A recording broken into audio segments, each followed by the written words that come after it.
Verify ಮಾಡ್ತಾ ಇದ್ದಾರೆ. ಅವರ ಟೆಲಿಫೋನ್ ನಂಬರ್ಸು ಮತ್ತು ಅವರ ಟ್ವೀಟ್ ಅಕೌಂಟು ಎಲ್ಲ ವೆರಿಫೈ ಮಾಡಿ ಕ್ರಮ ತಗೊಳ್ತೀವಿ. ಅದು ವೆರಿಫೈ ಆದಮೇಲೆ ಅವ್ರ ಮೇಲೆ ಏನು ಕಾನೂನಿನ ಪ್ರಕಾರ ಕ್ರಮ ತಗೋಬೇಕು ಅದನ್ನು ತಗೊಳ್ತೀವಿ.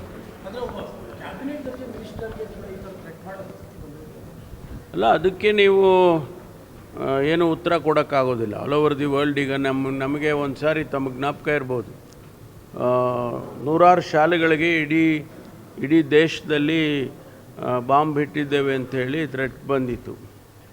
ಅವರು ಥ್ರೆಟ್ ಮಾಡೋರು ಅವ್ರದ್ದೇ ಆದಂಥ ಕಾರಣಗಳು, ಅವ್ರದ್ದೇ ಆದಂಥ ಮನಸ್ಥಿತಿ ಇರುತ್ತೆ. ಹಾಗಾಗಿ ನಾವು ಅವ್ರನ್ನ ಹಿಡಿದು ಪನಿಷ್ ಮಾಡೋವರೆಗೂ ಅವರಿಗೆ ಇದು ಮಾಡ್ತಾನೆ ಇರ್ತಾರೆ.